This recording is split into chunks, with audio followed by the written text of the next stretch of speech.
"You're in danger. Lock your cards, your accounts, and get out."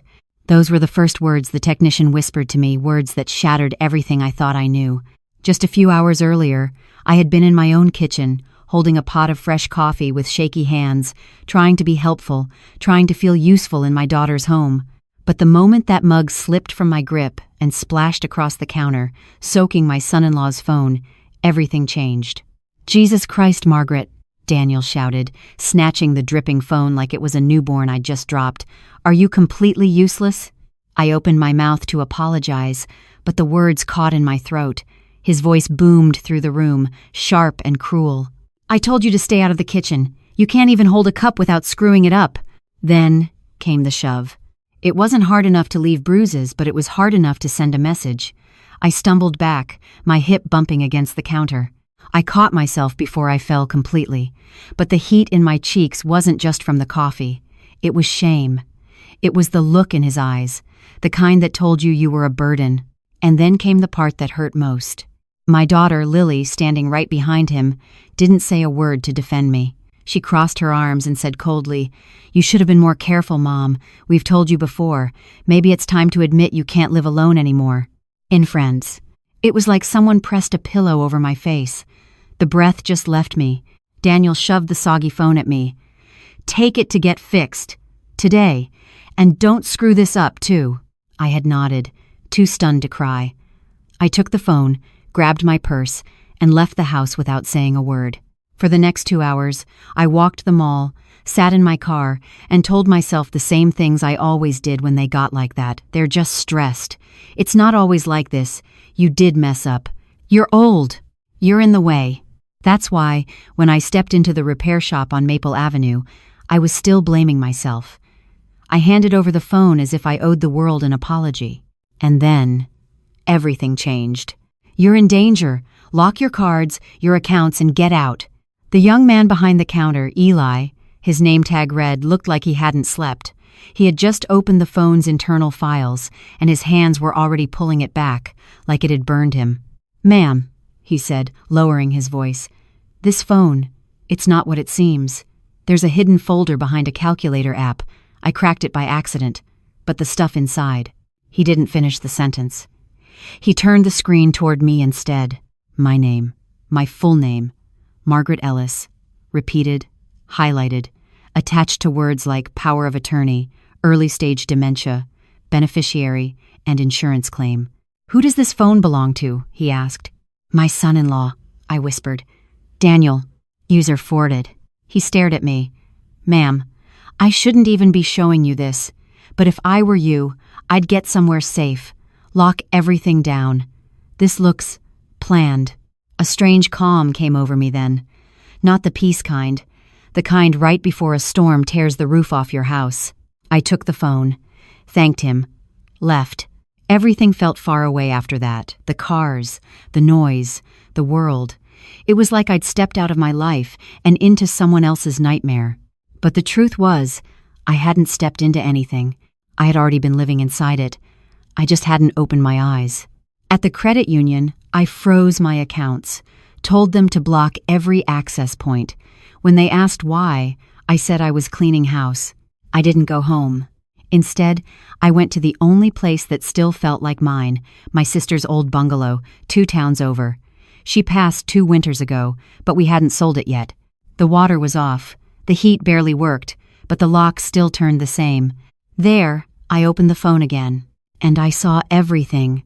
Messages between Daniel and someone named Jay talk of creating a medical narrative, forging signs of memory decline, ensuring the transition of assets would be smooth.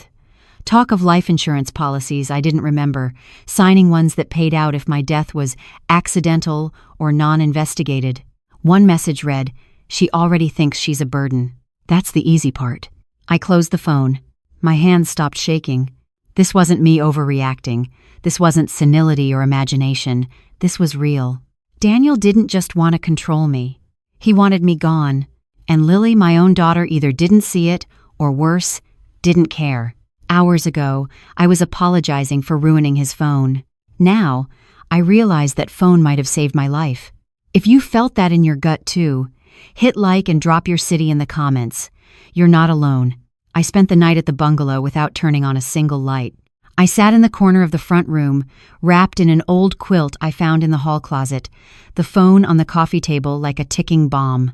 The silence was heavier than the cold. Outside, the bare limbs of winter trees scratched softly against the windows, like even nature was warning me to stay alert. Sleep didn't come. My mind replayed every conversation, every raised voice, every time Daniel had narrowed his eyes at me across the dinner table and I'd looked away.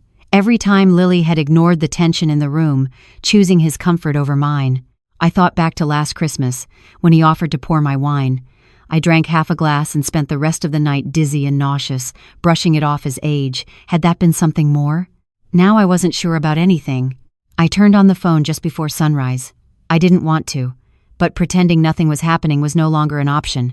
I went back into the folder Eli had found, rereading the messages. Let the doctors write it down. One confusion incident a week is plenty. She doesn't need to know. The foggier she is, the easier it'll be. She's isolated. No one will question it. Each one scraped at something deep inside me. They weren't just lies, they were building a case. And it wasn't just Daniel. There were signs Lily had known. There was a photo in the files, a consent form for medical power of attorney, with both their names listed. My forged signature at the bottom. The woman who called me Mom, the one I sang to sleep through every storm, who I stood beside at her wedding in a powder blue dress that made me feel proud even as I cried. She had signed away my life like it was a used car. I didn't cry. Not then. Not when the betrayal was clearest. The tears had already been shed years ago, little by little, every time she let him speak for her, decide for her, think for her. The woman I'd raised had disappeared long ago. I just hadn't been ready to bury her. Around 7, I made a decision. I had to get ahead of them. The first thing I did was call my old neighbor, Dolores. She was 2 years younger than me, and just sharp enough to understand something serious was going on without asking too many questions. Dolores, I said, I need you to do me a favor. Don't tell Lily or Daniel you heard from me. If they ask, say I stopped by yesterday morning and looked fine. There was a pause. Then she said, You okay, Maggie? No, I answered honestly, but I'm working on it. Next, I made a list. It's what I do when I can't think clearly. Years of managing a household taught me that. When everything else falls apart, a to-do list is something you can control. Mine looked like this. Find out what accounts Daniel accessed. Get copies of any medical records in my name. Check my will. Secure a safe place to stay. Make backup copies of the phone files. Find someone who can help. I didn't have many people left. My sister was gone. My brother lived up north and barely picked up the phone unless it was tax season. My church friends meant well, but gossip would spread like fire. But there was one person, Tom Beasley. He was my late husband's old friend, a retired sheriff who still played poker every Thursday with the same 4 men he'd known since high school. I hadn't spoken to him in months, but he always told me, If you ever need the truth found, Maggie, you know where to find me. I charged my phone and called him around 9. Maggie? His voice was rough but alert. Haven't heard from you in a while. I need help, I said. And I need you not to tell anyone I called. End quote. That got his full attention. He was quiet for a few seconds. What's going on? I think someone's trying to declare me incompetent, I said. Or maybe worse. Tom didn't ask if I was sure. He asked, You safe right now? I am. Can you meet me in person? I can. We agreed to meet at a diner off Route 18, far enough from town that I wouldn't run into anyone who knew Lily. I gathered the phone, the charger, my notes. Before I left, I opened the closet and stared at the row of old coats my sister had left behind. One of them still smelled like her, like eucalyptus and starch and strength. I whispered a thank you to the empty room, locked the door, and left.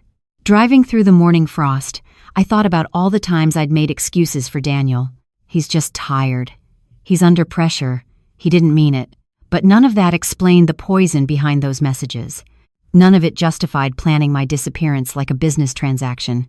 At the diner, Tom was waiting at a corner booth, a newspaper folded on the table. He stood when he saw me, gave me a quick hug, and ordered me a hot tea before I said a word. Now, he said, start from the beginning. So I did. I told him everything, Daniel's outburst, The phone, the technician, the files. I watched his face go from concern to something colder, something focused. "I've seen this before," he said finally. "People think it's hard to make someone look unstable, but it's not. Especially if they live with you. All it takes is a few missed pills, a little isolation, a nudge here or there." "And if they have medical papers?" I asked. "If they have enough, and you don't fight back, they win." "But I'm fighting back," I said. He nodded. "Good, because it sounds like they're counting on you to fold." "Too that it's not, Log." As we talked, I saw something I hadn't felt in days' clarity. I didn't know how long this would go on. I didn't know who else was involved. But I knew one thing for sure. Daniel and Lily had underestimated me. They saw an old woman. But they forgot I was a mother first. And mothers don't disappear quietly. Daniel wasn't always cruel. Or maybe I should say I didn't always see the cruelty. That's the part that eats at me now. How long had it been there? Hiding behind politeness, behind folded napkins and well-timed smiles. I still remember the first time he came to dinner. Lily had met him through work. He wore a navy blazer, opened doors, laughed easily. He brought wine, not too cheap, not too expensive. He called me Mrs. Ellis, until I insisted he call me Margaret. He looked me in the eye. Back then, I thought, he's one of the good ones. After Charles passed, I was lonely. Lily had moved out years before, and the house was just too quiet. When she and Daniel got serious, they started inviting me over more. It meant so much to me. Sunday dinners, movie nights, birthdays. I thought we were building something new, a second family within my own. Now, I can't stop thinking about how good he was at making me feel seen, and how carefully he must have measured each gesture, each comment, each offer to help carry groceries or warm up my tea. All of it rehearsed. All of it aimed at trust. "You're a blessing," he said once, kissing my cheek after Thanksgiving dinner. "I don't know what Lily and I would do without you." I believed him. Sitting across from Tom at the diner, I said the words I hadn't let myself say out loud yet. I trusted him. He was my son-in-law. My family. Tom nodded, not speaking, just listening. "And Lily, she's not stupid," I added, my voice lower. "She had to know, or at least suspect. She's the one who pushed me to start seeing Dr. Franks. Said I was repeating stories, forgetting things. I believed her. I thought I was just getting older. Did the doctor ever say anything official?" I shook my head. "Never to me. He always said my cognition was normal. But I saw some of the files on Daniel's phone. They're not the notes I remember." Tom scribbled something in a small notepad.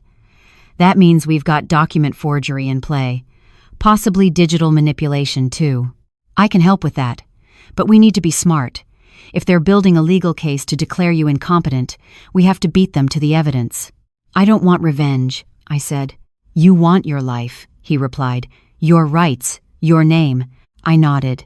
"Then we're going to play it slow, clean, and legal. Do you have the files backed up?"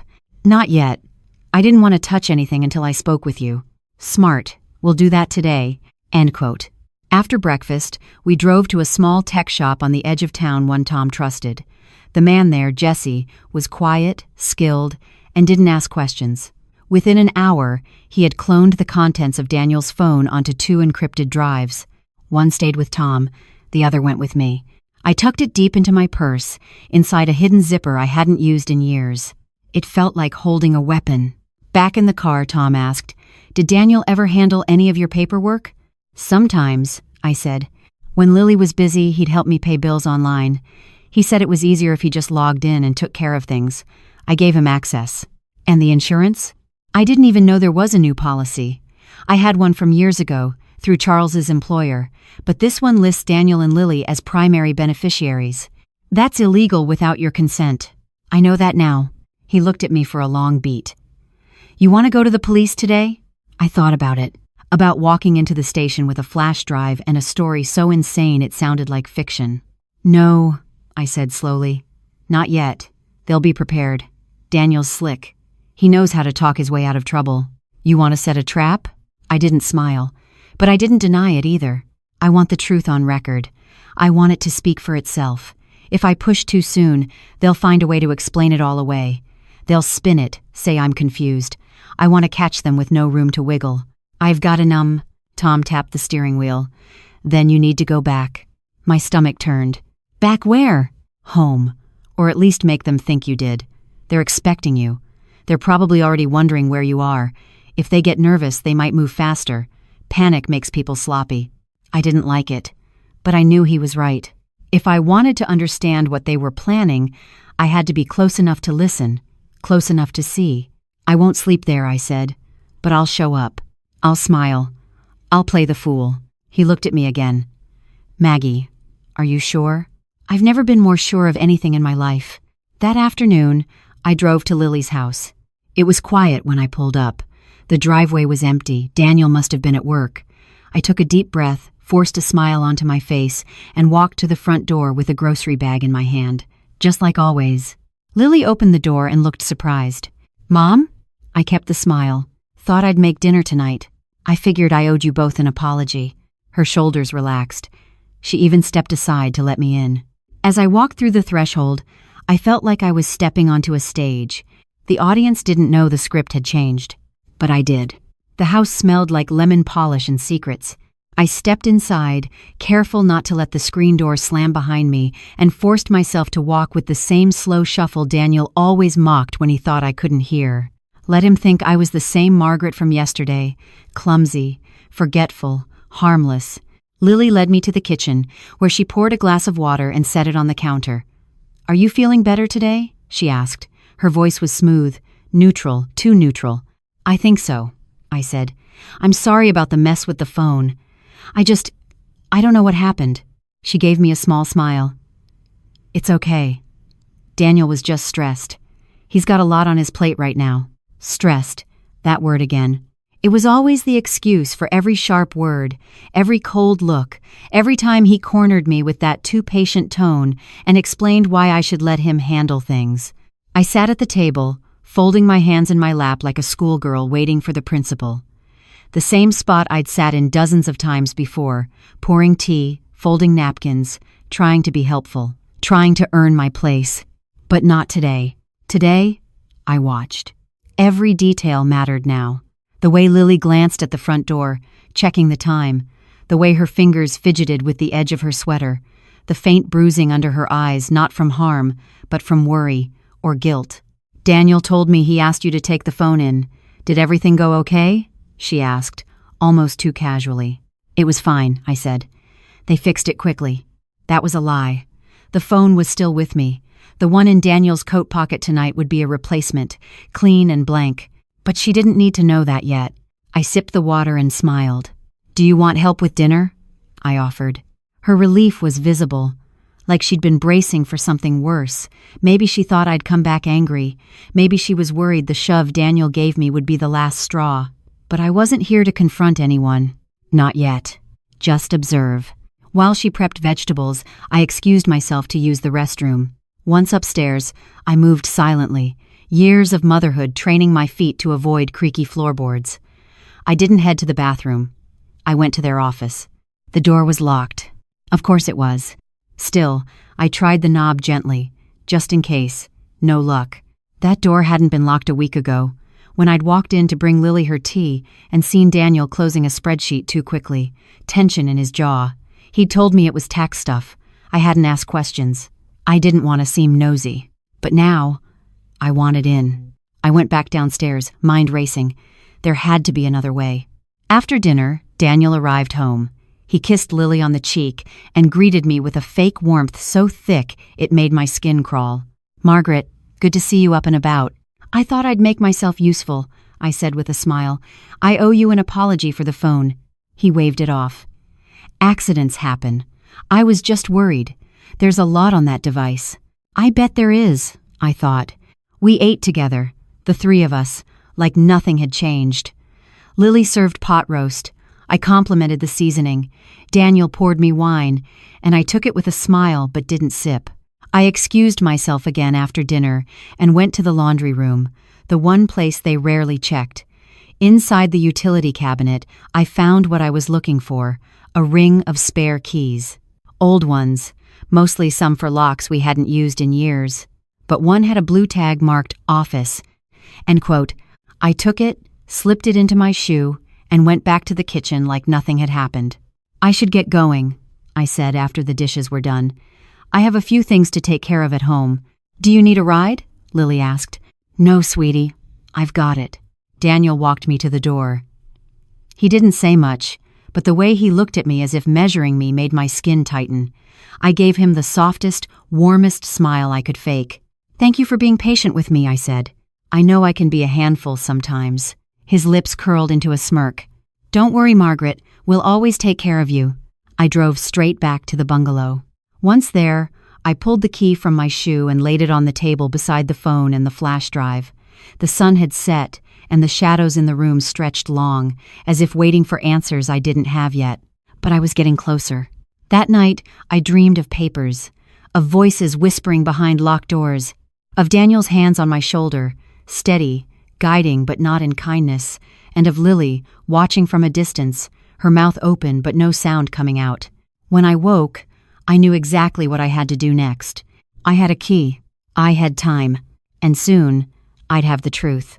I waited 2 days before using the key, not because I lacked courage, but because I needed patience. Patience is something you learn when you're a woman past 60. You learn it through loss, through compromise, through swallowing words you wish you'd said differently. You learn that rushing rarely saves you, but waiting sometimes does. During those 2 days, I acted exactly as they expected. I answered Lily's calls. I apologized again for the coffee. I laughed softly when Daniel made a joke at my expense. I even let him remind me twice about an upcoming doctor's appointment I had no memory of scheduling. Each time, I nodded like a chastened child. Inside, I was counting minutes. On the third morning, Lily texted me that they would both be at work until late. Daniel had an off-site meeting. Lily was covering for a colleague. The house would be empty until at least 6.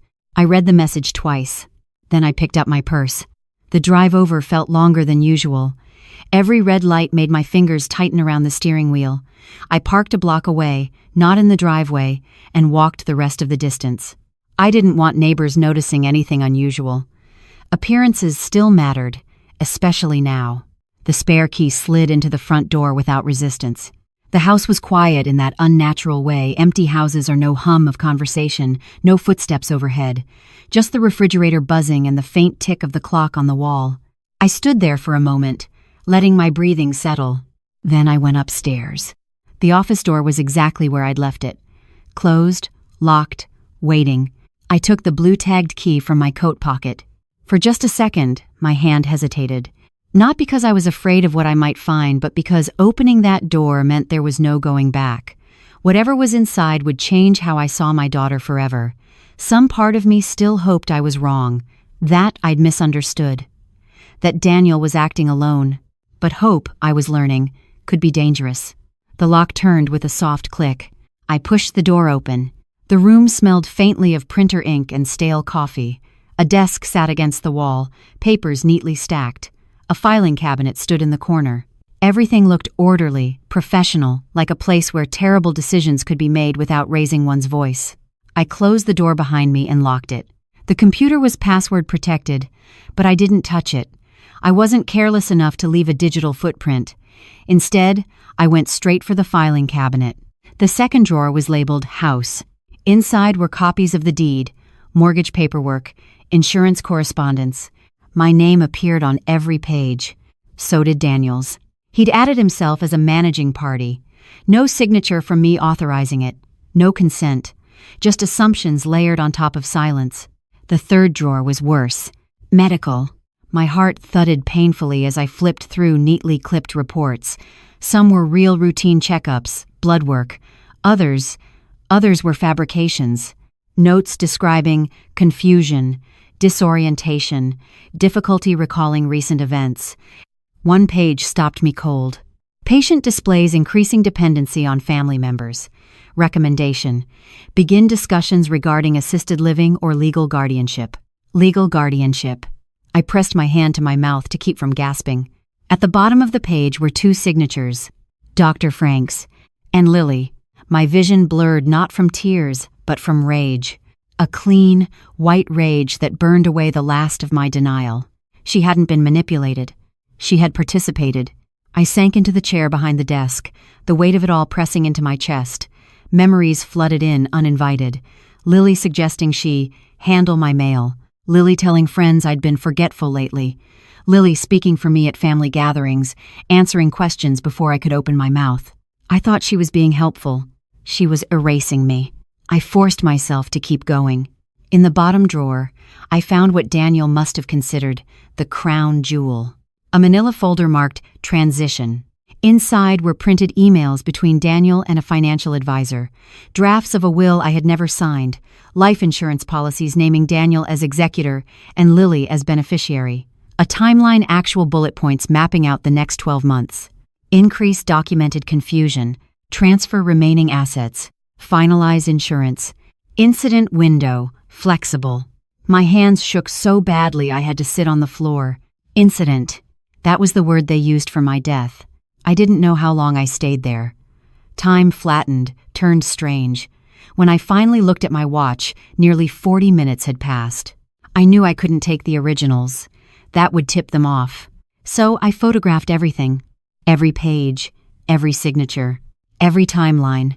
Then, carefully, methodically, I put it all back exactly as I'd found it. Before leaving the room, I looked around one last time. "This was never your house," I whispered. "Not really." I locked the office, returned the key to the ring, and left the house the same way I'd entered it. The moment I sat in my car, the tears came, not sobs, not hysteria, just silent tears sliding down my face, carrying grief and anger together. But beneath it all, something stronger took hold. Resolve. They thought they were guiding me toward the end. They had no idea they'd just handed me the beginning. By the time I got back to the bungalow, my hands had stopped shaking. I unlocked the front door, stepped inside, and closed it gently behind me. The quiet was no longer lonely, it was deliberate, chosen.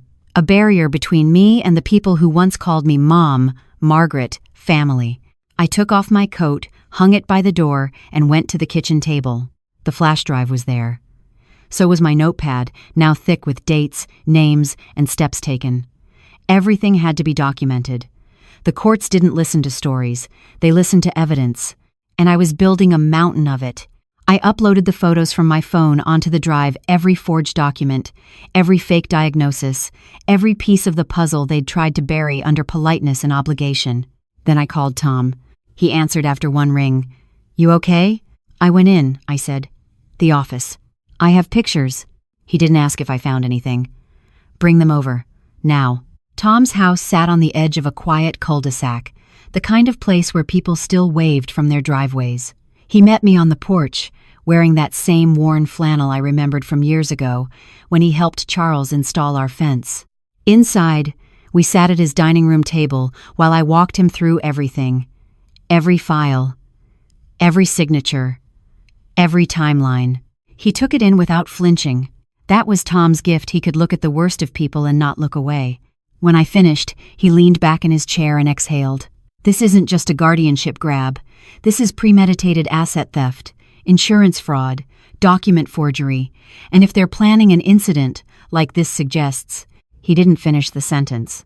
He didn't have to. "I want them to answer for this," I said. "Not just in court. I want the people around them to know." Tom nodded.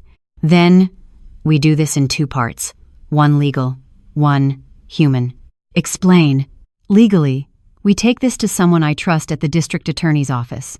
A woman named Celeste. She won't sweep it under the rug. And the other part? You need a witness. Someone outside your circle who can testify to your mental state now, before they file anything in court. Someone who can verify you're lucid, independent, and aware of what's happening." "A doctor?" "A doctor, yes. But also someone in law enforcement. Maybe a social worker. Anyone official who can vouch for you. If Daniel tries to declare you incompetent, they'll need recent proof. We're going to beat them to it." It made sense. All of it. But something inside me still whispered, "This is your daughter." "She's still my Lily," I said softly. Tom didn't respond right away. He poured us both coffee. Black, no cream, just the way Charles used to drink it. "I know that," he said finally. "But she's not acting like your daughter right now. She's acting like someone who chose safety over conscience. Maybe she's scared. Maybe she's blinded by love. Doesn't matter. The damage is the same. I took a sip of the bitter coffee and nodded. What's next? Tomorrow morning I'm taking you to meet Celeste. She'll know what to do. Tonight get rest. Rest. The word felt foreign, but I went back to the bungalow, locked every window, and curled up in the guest bed with a blanket that still smelled like my sister's perfume. I thought I might lie awake all night again, but sleep came fast, and this time it didn't bring dreams. In the morning I dressed with care. A navy cardigan, neat slacks, soft shoes.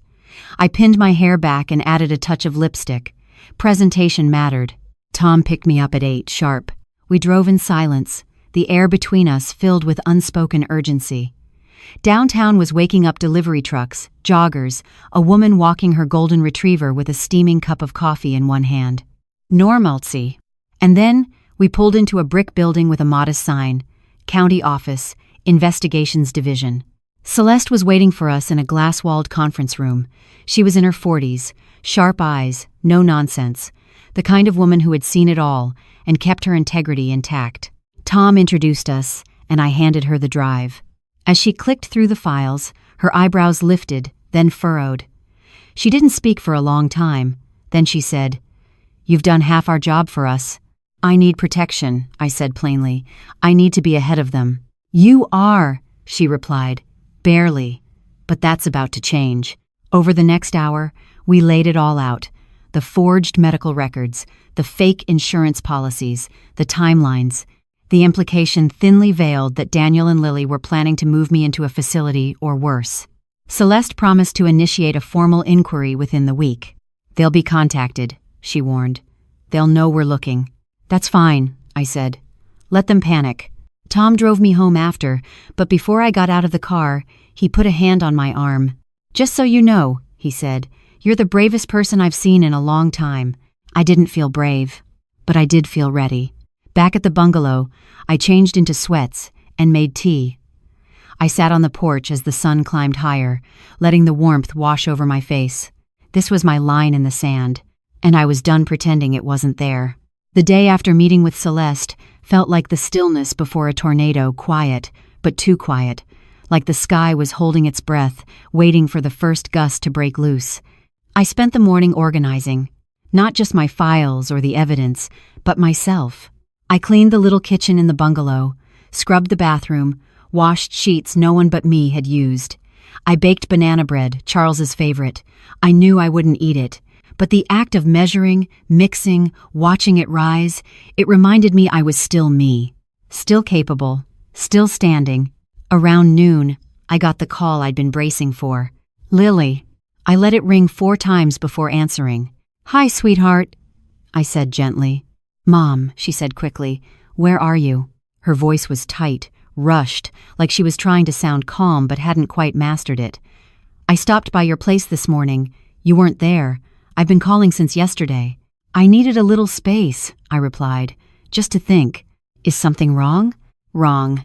Where should I begin?" "Oh no," I said, keeping my voice light. "I just had some things to sort through. I've been staying with a friend for a few days. Wanted some quiet." "And describe." There was a pause. Then she asked, "Did you ever get Daniel's phone fixed?" I let that hang in the air for a beat too long. "I did," I said eventually. "All taken care of." Another pause. This one heavier. "Well, he got a replacement just in case. That's all backed up now, just so you know." The message beneath her words was clear. Don't go looking for trouble. Too late. I smiled. Glad to hear it. She hesitated again. Then, carefully, she said, "Mom, I know things got tense the other day. Daniel was upset, but he didn't mean to be harsh." I said nothing. "Can we meet?" "Just you and me. Lunch. My treat. We can talk." I closed my eyes. She was reaching out. Or, she was testing the waters. Either way, I needed to see her face again. I needed to look into her eyes and find out if the girl I raised was still in there, or if I was staring into a stranger I used to love. "Tomorrow," I said. "Tomorrow," she agreed. "Noon. At Evelyn's diner?" Perfect. We hung up. My tea had gone cold. That night, I wrote everything down, word for word. Her tone, her pauses, my responses. I kept the notes in a folder labeled Conversations, Lily, because if this ended up in court or worse, I needed every word recorded. Then I called Tom. "She wants to meet," I told him. "She's fishing," he said, "trying to figure out what you know." "I know. You're going?" "Yes. Ingressed. You want me nearby?" "No," I said. "I need to do this alone." He didn't argue. "Call me right after," he said. "No matter what." "I will." Sleep came, but it was broken, shallow. I dreamed of Lily at 3 years old, running through the backyard in a yellow dress. She tripped and skinned her knee. I remember lifting her into my lap, whispering, "You're safe now. Mommy's here." Now I was the one who needed someone to say that, and I wasn't sure she ever would again. The next morning, I dressed carefully. Blouse, cardigan, flats, hair pinned up, wedding band still on my finger, not for Charles anymore, but for the armor it gave me. I arrived at Evelyn's early and chose a booth near the back, one where I could see the door, one where no one could sneak up behind me. Lily arrived at 11:59. She looked polished, neat slacks, soft makeup, her usual scent vanilla and something faintly floral. She smiled, but it didn't reach her eyes. "Hi, Mom." "Hi, baby." In quote. She slid into the booth across from me. We both picked up our menus, though neither of us needed to look. This had been our place since she was a teenager. She used to order the grilled cheese and dip it in tomato soup. Now she ordered kale salad and lemon water. "How've you been?" she asked. I smiled. "Taking care of myself." "You?" "Busy. Daniel's been swamped at work, and I've been picking up extra shifts." I nodded slowly. "Still working with the same firm?" "Yes." "Why?" "Oh, just wondering if Daniel ever has you sign things for him." Her eyes flicked up. "What do you mean?" "Paperwork, business documents, medical forms." Her lips pressed together for a second too long. "Sometimes," she said. "Why?" I set my napkin on the table. Folded. "Because your signature showed up on some paperwork I don't remember discussing. Medical things, insurance, power of attorney." Her face changed. It wasn't guilt. It was panic. Just a flicker. I don't know what you're talking about," she said. "Daniel handles that stuff. I just sign what he gives me." I leaned forward, my voice low but steady. "Lily, I want to believe you didn't know what you were doing. I want to believe you trusted him, but I've seen the plans, the files, the dates. I know." She stared at me, stunned into silence. "I'm not angry," I continued. "Not yet, but I am awake now, and I'm not going anywhere." "Mom." "No," I said. "Not now. You had your chance to come to me, to ask questions, to wonder why your husband knew more about my health than I did." Her eyes filled with tears. I stood. "I still love you, but I won't let you erase me." And with that, I left. Outside, the air was cool, clean. I took a deep breath and stepped into the sunlight. I didn't cry after the diner. Not in the car, not at the red light where Lily used to point out cloud shapes from the back seat, not when I passed the church where I'd held her tiny hand as we walked in for her first Christmas pageant. I didn't cry because if I did, I wouldn't stop. And I didn't have time to unravel not yet. Instead, I drove back to the bungalow, brewed a strong cup of coffee, and called Tom. "She knows," I said. She didn't admit it, but the look on her face— "She'll tell him," Tom said flatly. "I know. You think she'll warn him? Or will she lie to keep herself out of it?" "Probably both," I said. He exhaled. "Then we need to act fast."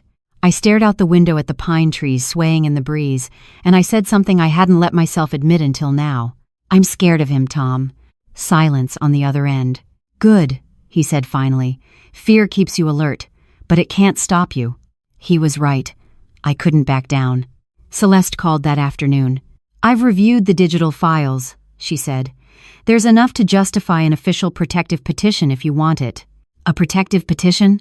"Essentially, it puts legal distance between you and Daniel. It also freezes any legal actions involving your assets until the matter's resolved. It's a shield." I hesitated. Would filing something like that be the final blow? Would it push Lily further away? Probably, but I'd spent too many years protecting other people's comfort while losing myself in the process. "Yes," I said. "Do it. By sunset, The petition had been filed. It was only a matter of time before Daniel found out.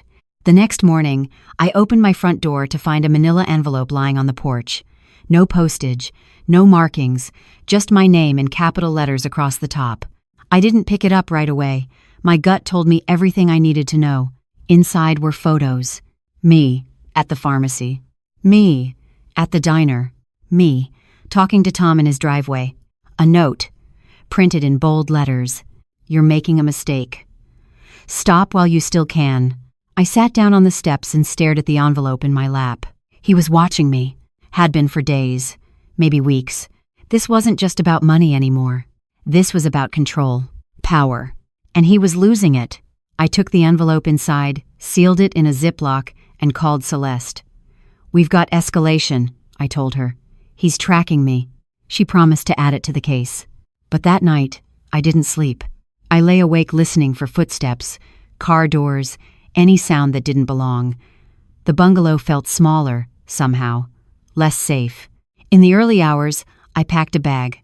Not to run, but to move. Celeste arranged for a secure hotel under a temporary protective program used for witnesses, she said, in cases where things could get ugly fast. Tom helped me check in under the name Marjorie Dean. It felt strange, like putting on someone else's skin. But it was a shield. The room was plain. Beige wallpaper, scratchy sheets, a humming mini-fridge. But it had locks, cameras, privacy, and most importantly, distance. I sat on the bed and opened my notebook. Under next steps, I wrote, "Secure hard copies of all financial records. Meet with attorney Celeste's referral. Prepare written statement of events. Backup video testimony, in case I disappear." The last line sat there like a challenge. Not because I thought Daniel would try to kill me, though, God help me. I wasn't sure anymore, but because I refused to let him erase me. I wouldn't vanish quietly. That afternoon, Celeste introduced me to a lawyer named Marvin Keene, retired military, soft-spoken, sharp as a tack. He read my case like it was a battlefield strategy. "We've got the edge," he said, tapping a page with his pen. "But they'll fight. You ready for that?" "Yes." He looked me over, nodded once. "We'll bury them in truth." We began drafting the civil suit that day. Breach of trust, forgery, coercion, attempted financial exploitation of a vulnerable adult. Each word felt like a step toward the light, toward justice, toward reclaiming my name. But I knew Daniel wouldn't go down easy. The letter on my porch had been a warning. The next one might not be so polite. Still, I slept better that night than I had in weeks. Because for the first time in a long time, I wasn't hiding anymore. The court date was still weeks away, but the pressure had already begun to build. On the surface, Daniel kept his cool. No calls, no texts, not even a cryptic message through Lily. He was too smart for that. He knew the law was watching now, and every move would be scrutinized. But silence from a man like Daniel was never peace, it was calculation. And I could feel him circling. I spent the days leading up to the trial in the hotel under the alias Marjorie Dean, living a half-life of documentation, legal prep, and small cups of burnt coffee from the lobby. My new phone, a burner Celeste had given me, was never more than a few inches from my side. Tom came by often, sometimes to strategize, sometimes just to sit quietly and remind me I wasn't alone. It was on a Wednesday afternoon, while he and I were reviewing witness affidavits, that my real phone, my old one, the one still on file at the doctor's office, lit up with a call from Lily. I hadn't answered that number in days. I only kept it charged in case the legal team needed to verify any call history. But something about seeing her name again. I picked it up, but said nothing. Her voice came through thin and desperate. "Mom, please, I need to talk to you." I didn't respond. "I know you're probably furious.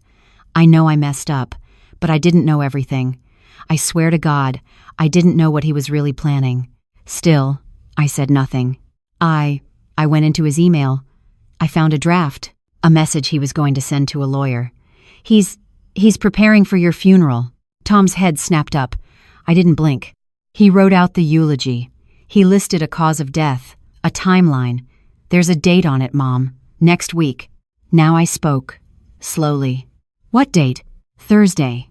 That was the day before our preliminary hearing, the day before Celeste would officially bring charges against him and present the full timeline to the court.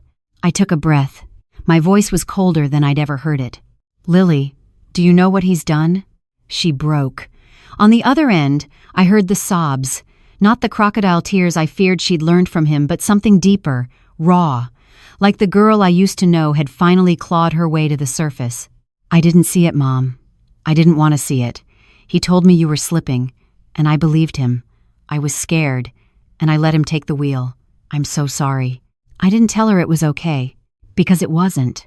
But I said, "You need to bring me that draft. Tonight. I need a copy. I need a timestamp." "I will," she whispered. "I'll text you when I have it. Please, just don't disappear on me."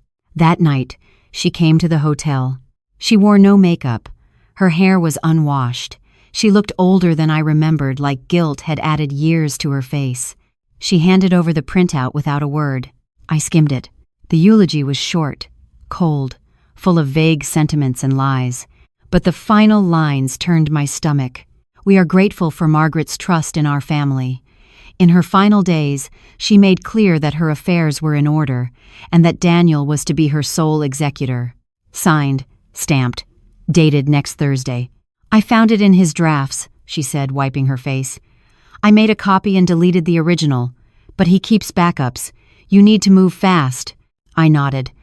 "Thank you for bringing this." She sat across from me, silent for a long time. Then, "Is there anything I can do to fix it?" I stared at her, and what I wanted to say was, "No. You don't get to erase this with one good deed." But instead I said, "Testify." She blinked. "What? You were there. You signed things. You heard things. You can tell them who controlled the house, who handled the documents. You can tell the truth." Her lips parted. She looked afraid. "If you want redemption, Lily," I said, "you'll have to earn it." She didn't answer, but she took the folder of papers I handed her, the same ones Celeste had filed, and walked out into the night. The next morning, Tom and I met Celeste at the courthouse. I handed her the new document. Her eyes scanned it quickly, her jaw tightened. "This changes everything. Will it be enough?" I asked. "Oh, he'll try to say it was a misunderstanding. A draft, a mistake. But it won't matter?" "No," she said. "Not anymore." We were done playing defense. Now, it was our turn. The courthouse smelled like old wood, musty paper, and the kind of tension that builds in places where lives are decided. It was Thursday, the same day Daniel had marked in that twisted draft eulogy for my funeral. But I was very much alive, and I intended to stay that way. Celeste walked beside me through the metal detector, her leather briefcase clutched tight like it held all the secrets of the world. Tom followed, ever the silent wall of presence behind me. I wore my navy blue blazer, pearl earrings, and flats with sturdy soles. I needed to be taken seriously, not pitied. We passed Daniel in the hallway. He stood near the elevator, talking into his phone, dressed in a sleek gray suit that looked like it cost more than my first car. His eyes landed on me, and for a brief second, something flickered, surprise, maybe, or calculation. Then he smiled. "Margaret," he said smoothly, slipping the phone into his pocket, "you're looking better. Apply." I returned the smile. "You'll have to revise that eulogy. I'm not dead yet." His eyes narrowed. Behind me, I could almost hear Tom flex. "Good luck in there," Daniel said, turning back to the elevator. "You too," I called. "You're going to need it." Inside the courtroom, it was cooler than I expected. The ceiling arched overhead like the inside of a cathedral, silent, reverent, watching. Judge Merrick presided. A stern woman with short silver hair, no nonsense in her posture, and a reputation for cutting through manipulation like a hot knife through butter. Celeste opened with clarity. She laid out the timeline like a tapestry, the medical forgeries, the insurance adjustments, the shifting of assets, the surveillance, and the now infamous eulogy draft, time-stamped and printed. Daniel's lawyer, a smarmy man named Baxter, who looked like he'd stepped out of a late-night personal injury ad, objected to almost everything. Speculation. Hearsay. Unsubstantiated. But Judge Merrick listened. Really listened. Her pen moved steadily, her eyes fixed on the timeline we'd built piece by piece. Then came Lily. She walked in wearing a black pantsuit, hair pulled back, no jewelry. She looked like a woman at a funeral. Maybe she was. Celeste called her as a witness. "Do you recognize these documents?" Celeste asked, holding up the insurance papers. Lily swallowed. Yes. Did you sign them knowingly? No, she said, voice thin. Daniel told me they were standard transfer forms. He said my mom had requested it. I trusted him. Did your mother request to name Daniel as her sole medical proxy? No. Did your mother ever appear to you to be mentally unfit or confused? Lily shook her head. Never. Everyone, why are you testifying today? Lily looked at me. And for the first time in months, I saw my daughter. Because I was wrong, she said, and I want to make it right. Judge Merrick leaned forward slightly, watching her. Not judging, just observing the weight of her words.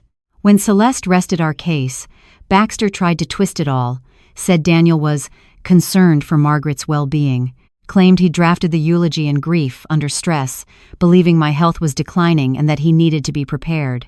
But we had receipts. And more importantly, we had timing. Celeste presented Daniel's bank records from the week before the sudden withdrawals, the fund transfers, the shady offshore account registered in a fake business name. Baxter tried to object again. Judge Merrick waved him off. This isn't just a matter of concern, she said, voice cold and sharp. This is a methodical attempt to gain legal and financial control over a living, competent adult through deception. She looked directly at Daniel. You don't bury someone before they're dead, Mr. Langford, and you certainly don't profit from it. He didn't blink. He didn't speak. His face was stone. Then she turned to me. Mrs. Caldwell, do you wish to pursue full civil charges in addition to the protective petition? I stood slowly. Yes, Your Honor.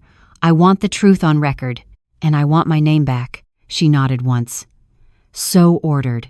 Trial date will be set within 10 business days. Until then, Mr. Langford is to have no contact with the plaintiff under penalty of arrest. All power of attorney and financial access is hereby revoked. The gavel came down like thunder, and just like that, the courtroom broke into soft whispers as chairs scraped and lawyers packed up. I turned toward the gallery and met Lily's eyes. She didn't cry. She just mouthed, I'm sorry, and I nodded. Outside, the sky was clear. Tom walked beside me to the car. You did it, he said. No, I replied, slipping into the passenger seat. We did, but deep down, I knew this wasn't the end. It was only the turning point. Daniel wouldn't go quietly, and neither would I. The trial was still 10 days away, but the fallout started immediately. Daniel vanished from social media. No more beach selfies or motivational posts about hard work and family values. His company's website went down for maintenance, and whispers started floating through Lily's old friend circles. I knew because one of them called me. Mrs. Caldwell? It was Jenny, Lily's childhood friend, the one with the red hair and the booming laugh. I'm sorry to call like this, she said, her voice cautious, but I just heard something, and I didn't know who else to tell. She paused. It's about Daniel. He approached my husband last year about some investment opportunity involving your house. My house? Yeah. Said you were downsizing, that you were giving Lily and him control of your estate, wanted to flip it, sell it off market. We thought it sounded weird, so we passed. But now, I think you should know. My stomach turned. This wasn't just manipulation. It was marketing. Daniel had been planning to strip my life down to its bricks and tiles before I even knew he considered me a liability. I thanked Jenny, hung up, and added the details to my ever-growing file. Tom called that night, said Celeste had looped in a local journalist, someone who specialized in elder abuse and financial exploitation cases. She wants to go public? I asked, surprised. Not yet, Tom said, but she thinks there's value in keeping the pressure on. If Daniel starts squirming, he'll make mistakes. I thought about it for a long time. I didn't want my life plastered across the local paper. But if even one woman saw herself in my story and realized it wasn't too late to take her power back, maybe it was worth it. So I agreed. The reporter, Megan Cole, came to interview me at the hotel. She was in her 30s, kind eyes, notepad always moving. She listened more than she spoke, which was rare. I don't want to be a headline, I told her. I just want people to know how easy it is to disappear, even when you're right there in the room. She nodded. You'd be surprised how often it happens.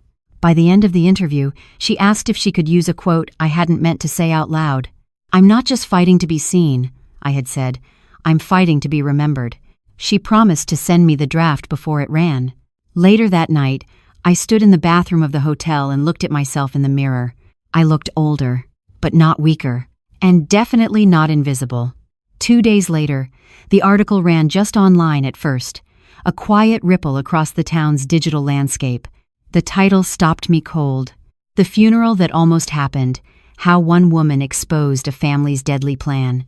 I read it twice, then a third time. It didn't dramatize. It didn't pity. It told the truth. By noon, the phones at Celeste's office were ringing off the hook. 4 other women came forward. 4, each with their own version of Daniel. Different names, different tactics, but the same pattern. Control, isolate, inherit.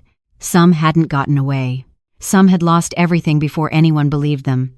But now, the tide was turning. Tom showed up that afternoon with a thermos of real coffee and a grin that stretched ear to ear. "You've started a fire," he said. "Good." We sat on the little balcony of the hotel, watching the late autumn leaves swirl in the wind. I thought about all the versions of me that Daniel must have imagined: quiet, confused, cooperative, a name on a form, a signature on a check. What he didn't count on? This me, the one who watched, who listened, who remembered, the one who got up off the floor, dusted off the bruises, and said, "Not today." And now, the world was watching. Not just me. Him. The courthouse had felt cold before. Now, it was electric. When I walked through those heavy glass doors on the morning of the trial, people were already gathering outside. Not a mob, not protesters, just quiet observers, many of them women.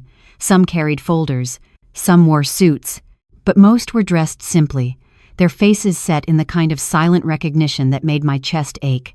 They weren't here for me. They were here with me. Inside, Celeste and Marvin were already preparing for the opening session. They looked sharp, focused, like soldiers before a siege. Tom sat behind them, steady as a stone, a presence I'd come to lean on in the spaces between strength and collapse. Daniel arrived 5 minutes before the judge. He looked the same, clean-shaven, expensive suit, calm smile, but something about him had changed. His confidence was thinner, like he'd seen the cracks in the dam and was hoping no one else noticed the water rising behind it. Lily came too. She sat beside me in the plaintiff's gallery. She didn't touch me, didn't speak, but her presence alone said more than any apology ever could. Judge Merrick entered, and the room settled. The bailiff called the court to order, and just like that, we began.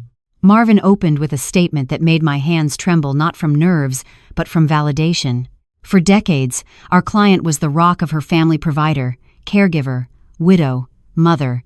She lived simply, gave generously, and never imagined that the greatest threat to her life would come from the very people she once protected. He paused, letting the words land. But when that trust was broken, when the signatures began to appear on documents she never saw, when her home was almost stolen, when her death was planned, Margaret Caldwell did not crumble. He turned toward me, then back to the judge. She stood up. "And now, we will prove that what was done to her was not only immoral, it was criminal." Daniel's lawyer, Baxter, followed with a quieter approach. "This is a family matter," he said, voice smooth as silk. "It has been misunderstood. Overblown." Mr. Langford acted out of concern, not malice. He believed Mrs. Caldwell was slipping.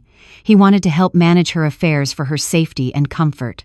Lies dressed in soft lighting, but Judge Merrick didn't blink. The next few hours were a blur of testimony. The forensic accountant laid out the money trail, how Daniel had slowly moved funds into controlled accounts, how he rerouted pension deposits, how he filed for an insurance payout 2 months before I ever got sick. Then came the medical records expert. They confirmed what we already knew: forged diagnoses, false symptom reports, a string of entries submitted by a clinic that, conveniently, closed last year.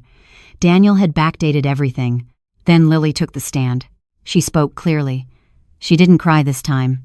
"He told me Mom was slipping," she said. "That she needed help, even if she didn't know it. I wanted to believe he was right, but when I saw the eulogy file before anything happened, I knew something was wrong." "Why did you sign the papers?" "Because I trusted him. And because I didn't want to believe what my gut was already screaming." "Did you believe he would hurt your mother?" Lily hesitated, then said quietly, "I think he already did." Baxter cross-examined her like she was a hostile witness. "Isn't it true," he asked, "that your mother has had memory lapses in the past?" "She misplaces her keys," Lily snapped. "That's not dementia. That's being 69 and human." He moved on quickly. When it was my turn to testify, the courtroom felt too quiet.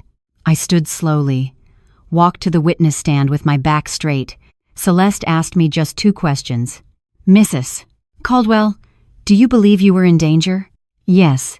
"Why didn't you speak up sooner?" I swallowed hard. "Because I was afraid no one would believe me. Because I was taught to keep the peace, to avoid conflict, to give the benefit of the doubt."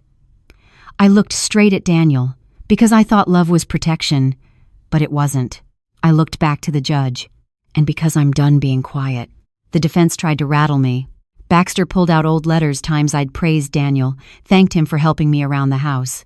"Does this look like someone who feared for her safety?" he asked. I looked him dead in the eye. "It looks like someone trying to survive in the home of a man she didn't trust." By the end of the day, the mood had shifted. Even Daniel knew it. His smug posture sagged, his hands fidgeted. For the first time, I saw something in his eyes I hadn't expected. Fear. Not of punishment, but of exposure, of being seen for who he really was. That night, back at the hotel, I stood by the window and watched the city lights flicker to life one by one. Behind me, the TV was muted, the article still pinned on my phone. Outside, the women who had shown up that morning were gathered again, some in lawn chairs, some on benches, quietly holding candles. Not for me, but for themselves, for their mothers, for their futures. And I realized this trial wasn't just about stopping Daniel. It was about drawing a line in the sand, one that said, "You do not get to disappear us." Not anymore. The trial was set to continue the following morning, but the night before, everything shifted.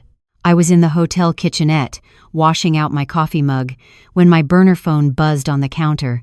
A blocked number. I answered cautiously. "Hello?" Static. Then a voice low, hurried, unmistakably male.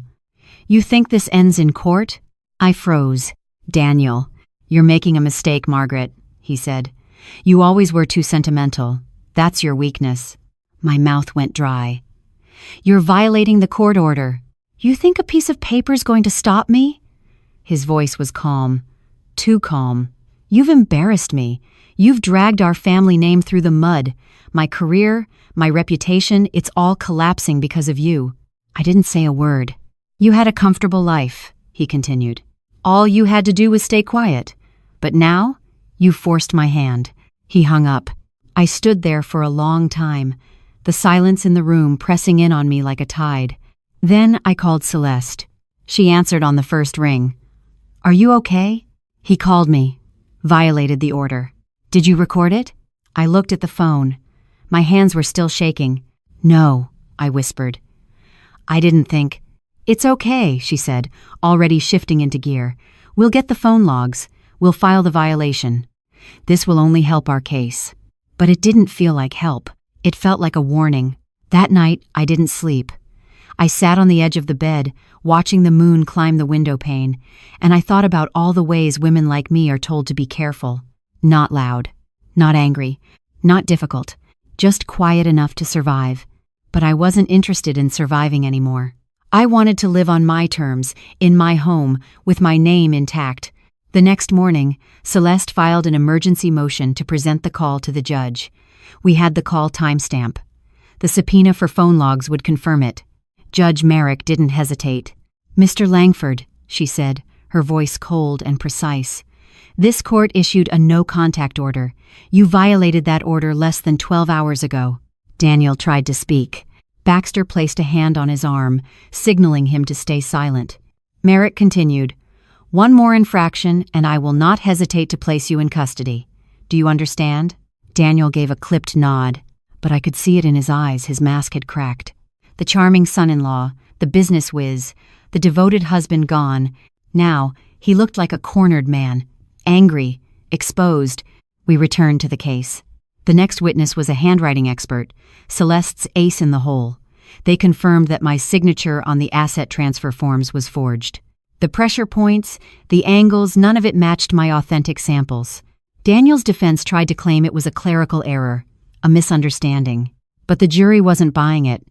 I could feel their attention, their quiet disbelief hardening into something else. Disgust.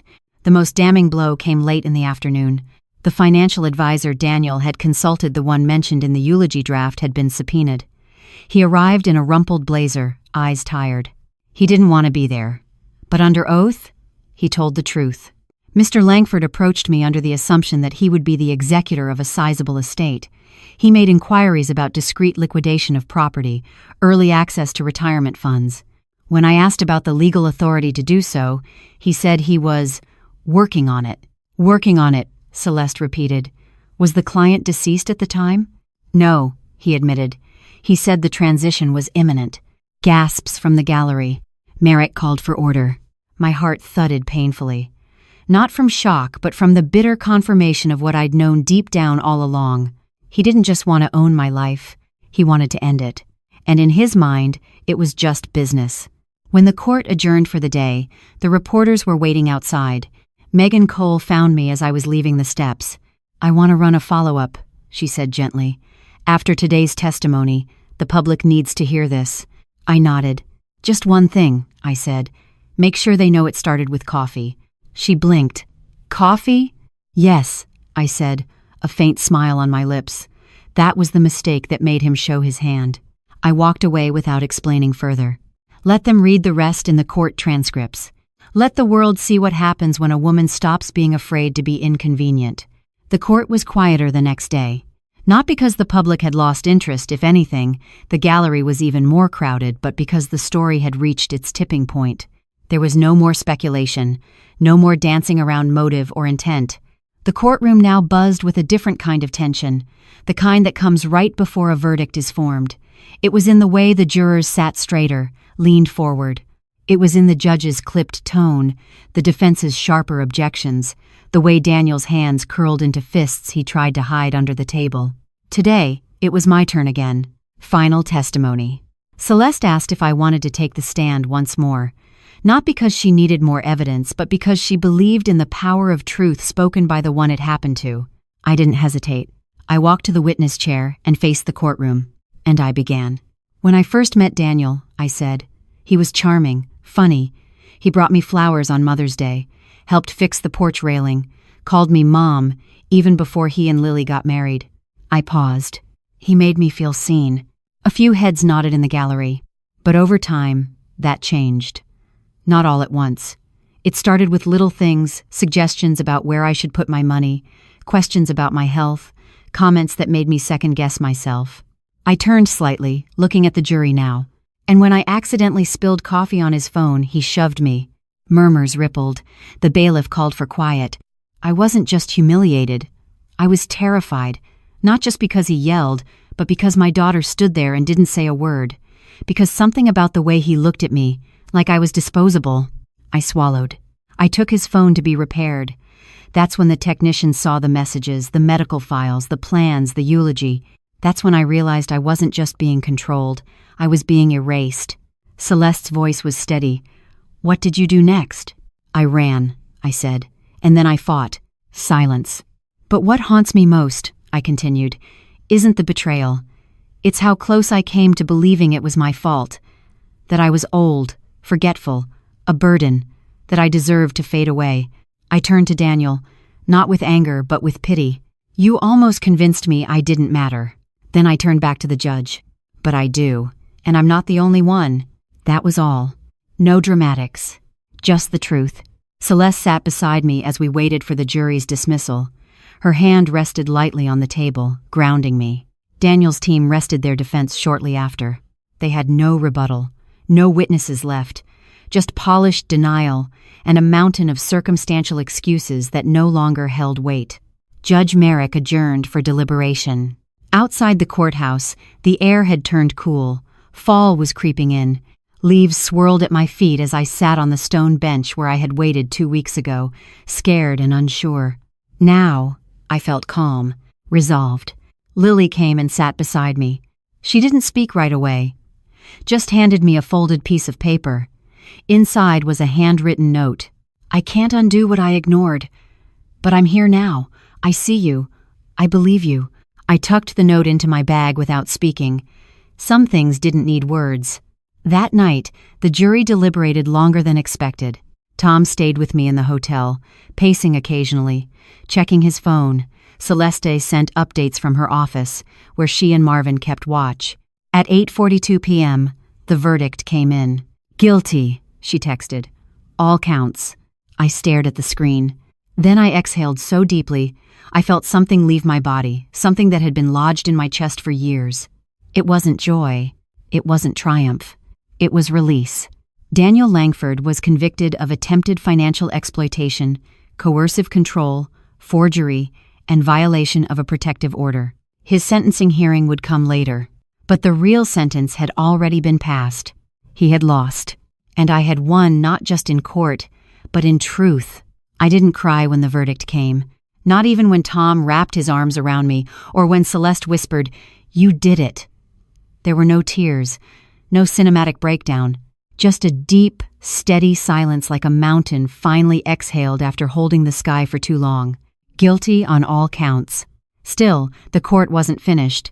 Sentencing was scheduled for the following week. Judge Merrick wanted time to review all evidence and recommendations, and Daniel's team, scrambling for mercy, had filed a pre-sentencing memorandum begging for leniency. They cited stress, misunderstanding, a man under pressure providing for his family. Because no pros at unexpected actions, I read it once, scoffed, and slid it into a drawer. I knew the truth, and now, so did everyone else. In the days that followed, I returned to my home. The locks had been changed, Celeste insisted. Tom oversaw the security installation, a new alarm system, motion lights, reinforced doors. Still, I moved slowly, carefully, like the house itself had to learn to trust me again. Every hallway was a memory, every cabinet a reminder of the things Daniel had moved, touched, manipulated when I wasn't looking. But it was mine again, and I wasn't alone. Lily came over on Sunday. She brought groceries without asking, like she used to when she was still in college. We didn't talk about the trial, not directly, but there were small things. The way she asked if I'd eaten, the way she fixed the curtain rod that had always hung crooked in the kitchen, the way she sat beside me, not opposite, a slow mending, thread by thread. That evening, I stood in the backyard. The sun was low, casting golden shadows across the grass Daniel once suggested paving over. My garden, overgrown but still alive, reached toward the light like it had been holding its breath. "I want to replant it," I said out loud. Lily turned from the porch. "What?" "The garden," I said. "I want it back." She smiled. "I'll help." The day of the sentencing, the courthouse was quieter. No press frenzy, no waiting crowd, just a few observers, some victims' advocates, and us. Daniel wore the same gray suit, but it didn't fit the same. His shoulders hunched, his eyes flickered toward me only once. There was no charm left, just a man waiting to lose everything. Judge Merrick took her time. She acknowledged the gravity of the crimes, the premeditation, the abuse of trust. "Mr. Langford," she said, "you did not act out of ignorance. You acted out of entitlement. You believed your victim's age and gender made her disposable. You believed your role in the family gave you immunity." Her voice dropped into something heavier. "You were wrong. Daniel was sentenced to 7 years, too, to serve in state prison, 5 on parole with strict monitoring and mandated counseling. No access to family finances. No contact with me. A permanent mark on his record as someone who preyed on a vulnerable adult. It wasn't forever, but it was enough. Enough to protect me. Enough to warn others." Afterward, Celeste and Marvin shook my hand outside the courthouse. Tom kissed my forehead. Lily drove us home. There were no cheers, no confetti, just a long exhale and the knowledge that the worst was finally behind us. At home, I sat in the kitchen, the same table where I'd once signed birthday cards and balanced checkbooks. Now, I was drafting a letter. To the women who had written me since the trial began. To those who hadn't spoken yet but were watching from the shadows of their own fears. I wrote, "You are not invisible. You are not crazy. If someone is trying to take your voice, your money, your name, they're not helping. They're stealing. and you are allowed to fight back." That letter would be published the next week in the Hillview Chronicle, below the headline, "Widow's Warning, What They Almost Took From Me." But for now, I folded it, sealed the envelope, and placed it by the door. Justice had spoken. Now, I had living to do. There's a kind of stillness that only comes after a storm. Not peace exactly, but a space cleared out, washed clean, where something new can finally grow. That's what the house felt like now. It was mine again. Every creak in the floorboards, every scratch on the windowsill, every imperfect, lovingly worn corner. Daniel was gone. Not just physically, but his energy, his presence, the shadows he cast. I didn't flinch when I opened cabinets. I didn't worry about what papers had been moved on my desk. I didn't feel eyes on me that weren't there. The air was different. And so was I. A week after sentencing, Lily and I spent an entire day in the garden. We pulled weeds that had grown like wild things during the months of chaos. We dug out roots. We replanted daisies, lavender, and rosemary, things I used to grow when Lily was a child. Back when life was simpler and pain was a distant stranger. She didn't say much as we worked, but she didn't leave my side. In the late afternoon, we sat on the porch, covered in dirt and sweat. She passed me a bottle of water and stared out at the sunset. "I still can't believe he's gone," she murmured. "He's not gone," I said softly. "He's just not here." She nodded slowly. "Do you hate me?" "No, because I hate me sometimes." I looked at her, really looked at her, the circles under her eyes, the faint line between her brows, the way her hands never quite stopped moving. "You were hurt," I said. "Manipulated. And you're not the first." But I didn't see it. I lived with him, slept beside him, and I didn't see it. I reached over and placed my hand on hers. "Now you do. It's a scary.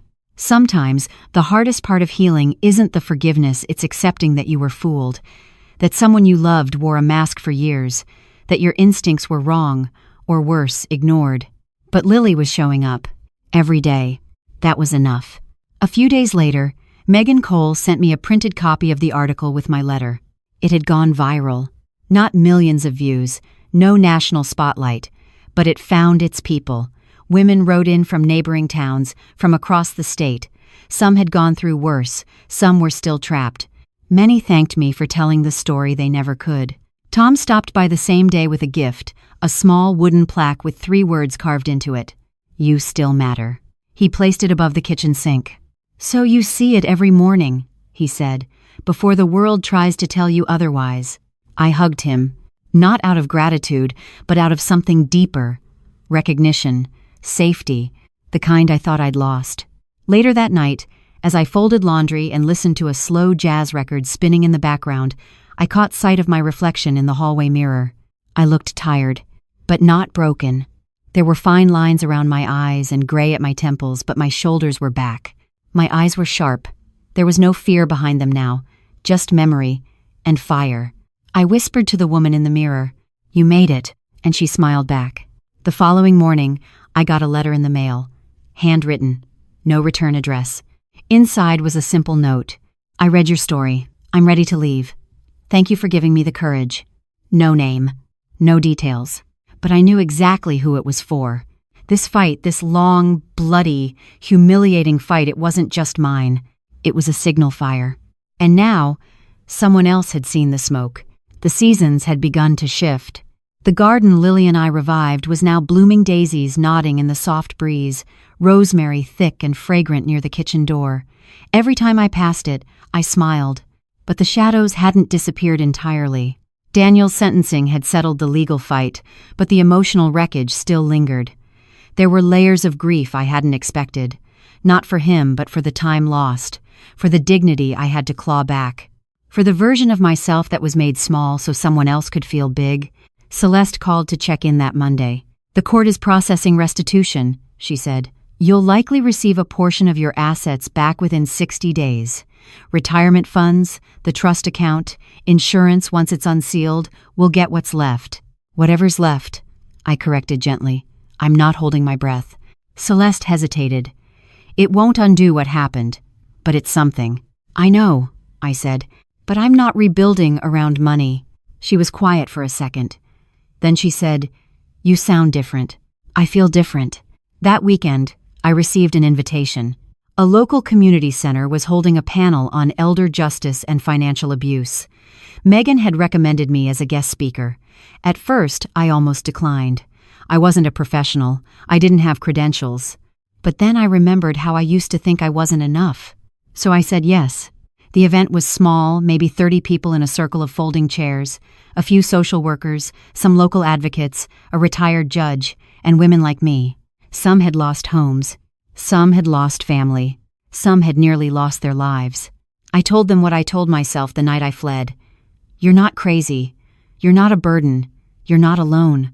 When I finished, a woman in her 70s stood up, her voice trembling as she spoke. My nephew. He convinced me to sign over my power of attorney last year. He said it was temporary, said I was forgetful. Her lips quivered. I believed him. Then she sat down. No one gasped. No one pitied her. We just listened, because every woman in that room knew that moment when love and danger wore the same face. That was the beginning of something else. Not a movement, not a mission, just a new kind of strength, the quiet, communal kind. I stayed after, talked with a dozen others. We swapped names, stories, hope. The director of the center handed me a flyer before I left, a volunteer mentoring program for older women. I tucked it into my purse. Not if. When Tom came by with Lily the next morning, they'd stopped at the farmer's market. Tomatoes, corn, a box of strawberries still warm from the sun. We made lunch together in the kitchen. Lily chopped garlic while Tom sliced the bread. I made the salad. It was so ordinary it felt sacred. At the table, Lily looked up suddenly. I'm not going back to him. I blinked. I know. No, she said. I mean, legally. I filed for divorce yesterday. Tom set down his fork. Good. She took a breath. He wanted me to say I was pressured, that I never believed the allegations, said it would help with his parole. And, I asked, I told him to go to hell. I stared at her, and then I laughed. A deep, soul-aching, joyful laugh. She joined me, and so did Tom. There we were, 3 survivors in a kitchen filled with garlic and sunlight, laughing like we'd just outrun a storm. Because we had. That night, I walked out to the garden alone. I knelt beside the lavender and dug a small hole. Then I reached into my pocket and pulled out a folded page, Daniel's draft eulogy, the one I had printed and kept all these weeks. Not because I needed the reminder, but because I wanted to choose when to let it go. I struck a match, lit the corner, and watched it burn. When it turned to ash, I buried it, right there, among the flowers. Let him be part of something beautiful for once. A year passed. Not suddenly. Not like the flip of a calendar page. It moved like healing does, slow, uneven, full of false starts and unexpected peace. Some days I forgot to feel afraid. Some days I remembered everything. But through it all, I never stopped rebuilding. The house became warm again, not just in temperature but in spirit. The lights stayed on longer. The kitchen filled with smells again. Photos returned to the mantle, new ones, taken with laughter that wasn't forced. Tom and I grew closer. Not in a romantic way, though he certainly deserved every ounce of tenderness life had left to offer, but in that rare, quiet way that only 2 people who've seen each other through the fire can share.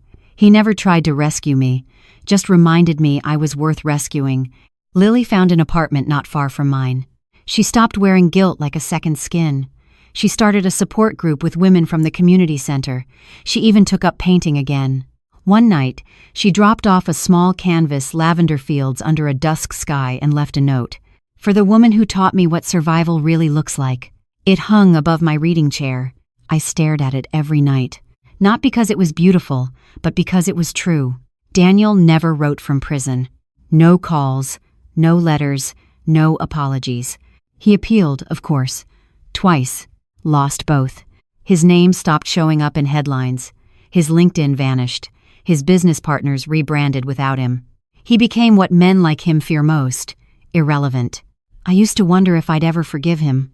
I don't wonder anymore, because forgiveness isn't owed, especially to someone who never asked. What I gave myself instead was freedom. And that, I've learned, is better than peace. On the anniversary of the trial, I stood at the same courthouse steps and waited. Megan had asked for a follow-up interview. She said readers still remembered the case, still cited it in advocacy trainings, still forwarded the article to friends who were scared to leave. I wore a simple navy dress, the same one I wore to court. The difference was, this time, I chose it for me, not to prove anything to anyone.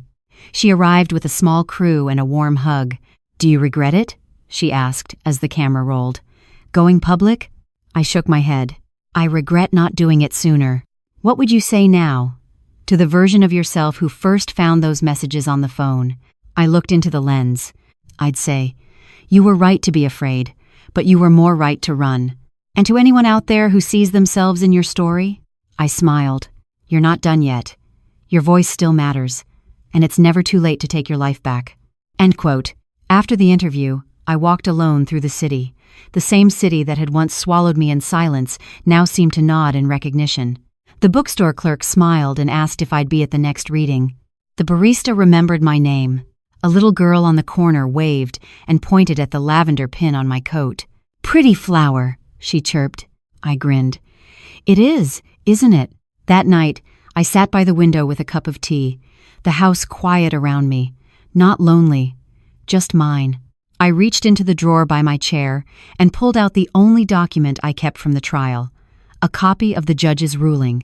It wasn't framed, it didn't need to be, it was just paper. What mattered was what I rebuilt from it. A life, a home, a truth no one could erase.